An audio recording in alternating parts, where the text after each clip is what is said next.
안녕하세요. 외화벌이 연구소 소장 고장주관세사입니다. 드디어 저희 연구소에서 첫 번째 리포트 내게 되었네요.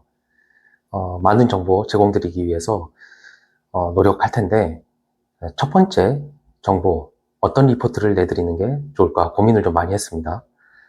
그러던 와중에 관세청에서 이 원산지, 국내 생산 물품의 원산지 표시에 관련된 그 홍보 영상을 내놓은 게 있는데요.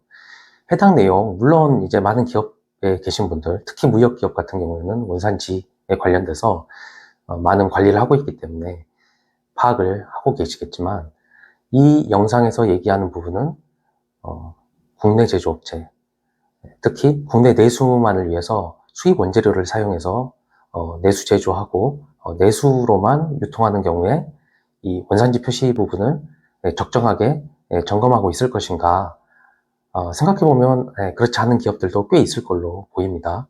그래서 그런 업체들 같은 경우에도 이 원산지 표시를 적정하게 할 수 있도록 유도하기 위해서 만든 영상이 있거든요.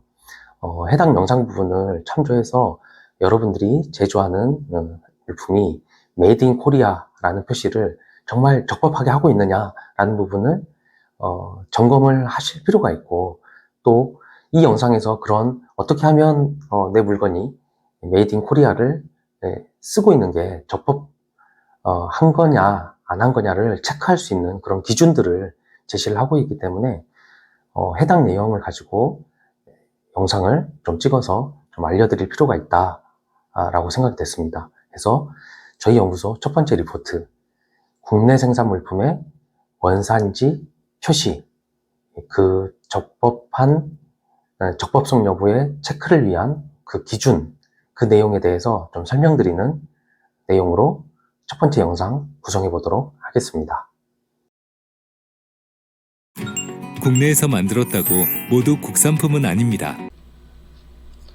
네, 이 섹션에서 굉장히 중요한 얘기를 하고 있네요.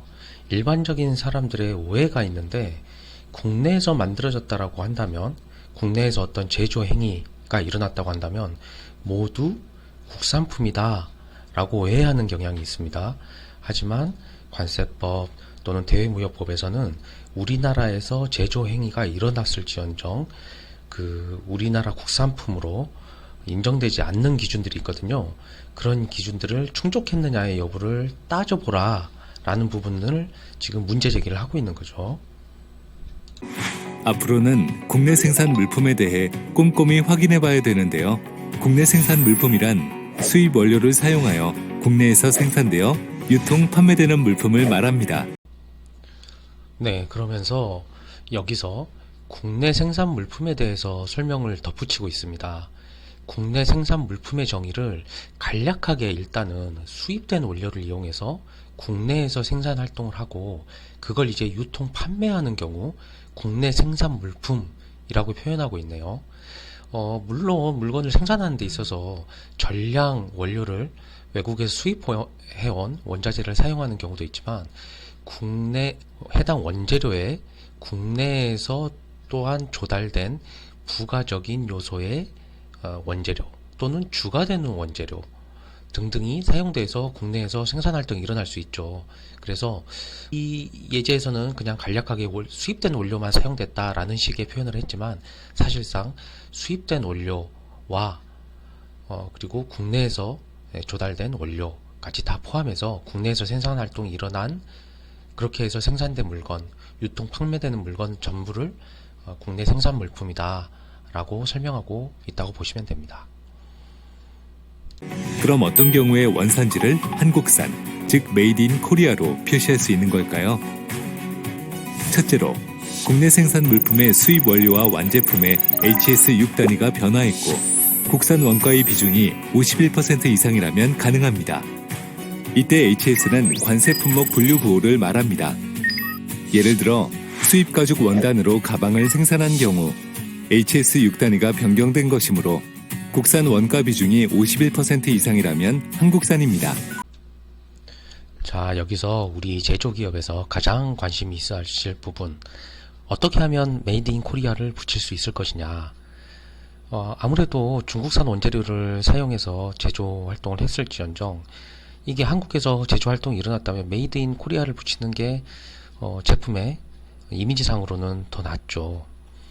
그래서 메이드 인 코리아의 자격을 부여받기 위해서 비록 원재료들은 뭐 중국이든 아니면 뭐 베트남 그 외에 타국에서 들여왔을지언정 한국에서의 제조 행위로 인해서 이 물건에 대해서 한국산으로 인정받기 위한 인정받기 위해서는 어떤 요건이 필요하느냐, 이 부분이 가장 궁금하실 겁니다. 이 부분에 대해서 지금 첫 번째 예제로 가죽 가방의 예제를 들었습니다. 해당 가죽 원단을 해외로부터 수입해 와서 가방을 만든 사례를 예로 들었는데요. 물론 가방을 만들 때 가죽 원단만 쓰이는 건 아니죠.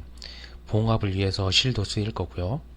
손잡이 부분을 만들어서 본체와 연결하기 위해서 철제로 된 버튼 형태의 것이라든가 그 다음에 브랜드 네임을 표시한 철제 플레이트, 그리고 입구 부분을 닫아줄 지퍼 또는 자석으로 되어 있는 버튼 형태의 결합할 수 있는 형태의 것들, 장식물들, 이런 것들도 물론 결합해서 쓰일 수 있죠. 그런데 이 예제가 간단하게 쓰일 수 있었던 이유는 제가 언급드린 모든 부재료들 그냥 다 곰곰이 따져봐도 6단위 세부호가 완성품의 세분부호와는 6단 이상으로 명백하게 다를 수밖에 없습니다.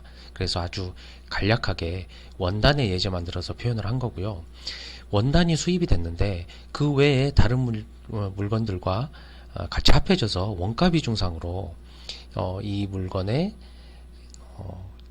그 외국산이 차지하는 비중이 50%를 넘기지 않는 형태, 즉 한국산 재료를 쓰거나 또는 어떤 부가가치 측면에서 공임이 들어갔거나 했을 때 그런 원가 비율이 한국산인 그 원재료 또는 한국에서 출현한 그런 원가 비율이 51%만 달성이 되어도 메이드 인 코리아를 붙일 수 있다. 이런 사례를 얘기를 한 경우입니다. 둘째로 수입 원료와 완제품의 HS 6단위 변화가 없을 경우 국산 원가 비중이 85% 이상이라면 가능합니다.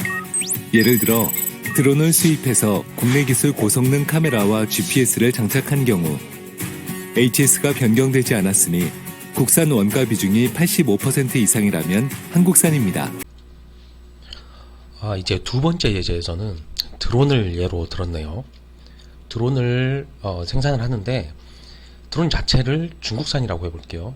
중국산의 드론을 들여와서 거기에 우리나라에서 만든 카메라 모듈을 달고 GPS 칩을 달고 해서 기능을 좀 더 보강을 하는 거죠. 그리고 한국 실정에 맞는 GPS 칩 설정을 한다거나 하는 방식으로 해서 좀 더 고부가가치의 드론을 만들어 가지고 이걸 한국 제조사의 이름을 달고, 그러니까 판매 유통사의 이름을 달고 이렇게 판매하겠다라는 계획하에 들여온 경우, 이 경우에 대해서는 이제 HS 코드 6단위가 본질적으로 어떤 카메라라든가 GPS 칩을 붙였을지언정 본질적인 드론이라는 기능이 변경되지 않기 때문에 6단위 세번 번호가 최종 상품에 있어서 유지되는 경우이죠.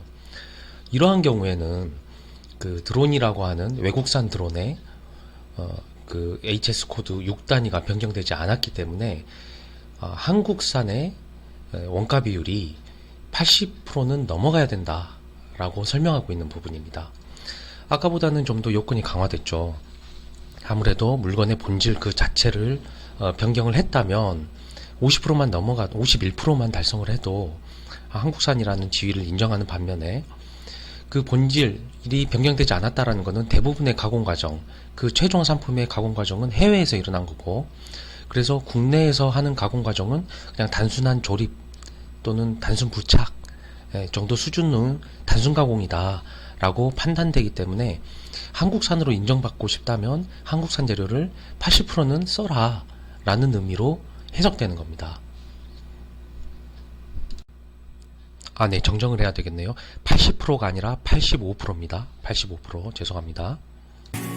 이 두 경우라면 수입 원료를 사용하여 제품을 제조하였더라도 원산지 대한민국, 메이드 인 코리아를 표기할 수 있습니다.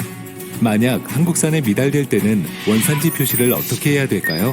가공국 또는 조립국을 한국으로 표시하고 각 원재료별로 해당 원산지 국가명을 표시해야 합니다. 지금 영상에서 보시는 바와 같이 한국산으로 판정할 수 있는 그 요건, 그 두 가지 있었죠. HS 코드 6단위가 변경이 되었다면 한국산 원가 비율이 51%는 달성해라.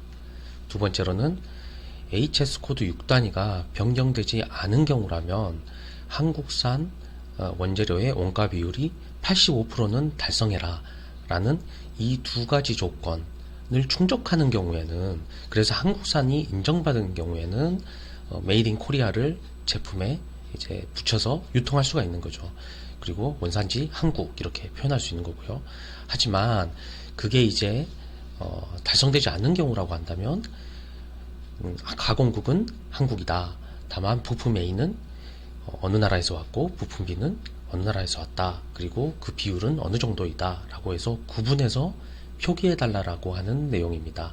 이 내용이 이제 국내 생산 물품에 대해서 조금 더 강화된 원산지 표시 방식이라고 하니까 이걸 또 계도하는 목적에서 이 영상이 만들어진 거니까요. 다시 한번 제조자 입장에서 이 기준에 맞추어서 우리가 원산지 표시를 하고 있는지, 그렇게 해서 국내 유통을 하고 있는지, 어차피 수출되는 물건 같은 경우에는 해외에서, 우리나라 같은 경우에는 FTA가 많이 체결이 됐죠. 그래서 해외에서라도 이게 메이드 인 코리아가 맞느냐, 이걸 메이드 인 코리아라고 해서 적어서 보낼 수 있느냐, FTA를 받아야 되니 명확히 해달라고 하는 소명 요구가 바이어로부터 있을 겁니다. 그렇기 때문에 수출하는 물건 같은 경우에야 굉장히 까다롭게 따져보겠지만, 이 해외에서 물건을 들여와서 제조한 이후에 국내에서 유통만 하는 제조업체 같은 경우에는 그렇게까지 심각하게 이 부분을 생각해 보시지는 않으셨을 것 같아요. 그런데 앞으로는 그 부분이 법적으로 문제가 될 수 있으니 이거를 꼼꼼하게 따져서 메이드 인 코리아를 쓸 수 있는지 여부를 다시 한번 점검해 봐라 라는 의미에서 이 영상이 만들어졌다는 점 참조하시고 꼭 지금 제조하고 있는 물건들 점검을 해 보시기 바랍니다. 그러면 국내 생산 물품 원산지 표시를 위반하면 어떻게 될까요? 원산지를 허위 또는 오인하도록 표시하거나 위반 물품을 거래하는 경우 최대 징역 5년 또는 벌금 1억 원의 처벌을 받을 수 있고 과징금까지 원산지를 허위로 표시했다는 것은 예를 들어 볼게요. 원래 그 원가 비중이라든가 이런 걸 따져봤을 때 이 물건은 중국산 재료가 많이 쓰였기 때문에 중국산이다 라고 판정되어야 되는 물건인데, 이걸 중국산이 아니라 한국산이다 라고 표시한 경우, 이걸 이제 허위 표시라고 합니다. 그리고 오인 표시라고 하는 거는 말 그대로 이게 뭐 중국산인데 굉장히 애매모호한 표현을 쓰는 거죠. 이게 중국산이라는 건지 아니라는 건지 한국산이라고 하는 건지 요런 표시를 하는 경우를 일컫는 거고요. 그리고 이렇게 원산지를 허위, 오인 표시한 물건 자체를 국내에서 거래하는 것, 그 자체도 처벌을 받는 행위입니다. 그리고 여기 보시는 바와 같이 벌금 1억 원 또는 징역 5년이라고 하는데요. 이거는 굉장히 센 형벌에 해당됩니다. 보통 다른 위반 사례에서도 이 정도까지 세게 형량이 이렇게 법률상으로 정해져 있는 경우는 많지가 않죠. 그래서 굉장히 원산지에 관련된 위반 행위를 하는 것을 세게 처벌하고 있다라는 것을 알 수 있습니다. 그래서 정말로 다시 한번 국내에서 제조 행위를 하시고, 그리고 수출은 하지 않지만 국내에서 제조 유통하시는 분들이 그냥 한국에서 제조 행위가 일어났으니까 너무나 당연하게도 메이드 인 코리아를 붙일 수 있다라고 생각하시는 경우가 있으시다면 다시 한번 이 영상에 나온 내용에 따라서 점검을 해 보시길 바랍니다. 부과될 수 있습니다. 국내 생산 물품의 원산지 표시 꼭 지켜주세요. 네, 설명드린 내용이 여러분들의 이해에 충분한 도움이 되었을지 모르겠네요.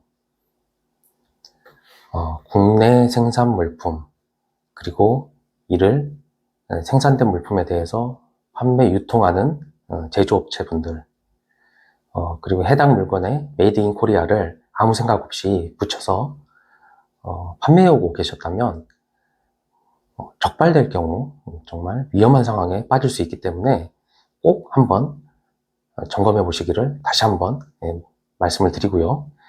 관세 행정의 조력자로서 관세사무장주 앞으로도 여러분들에게 도움이 될 수 있는 정보, 위험 요소를 최대한 제거해낼 수 있는 정보들 모아서 앞으로도 계속 전달드릴 수 있도록 하겠습니다.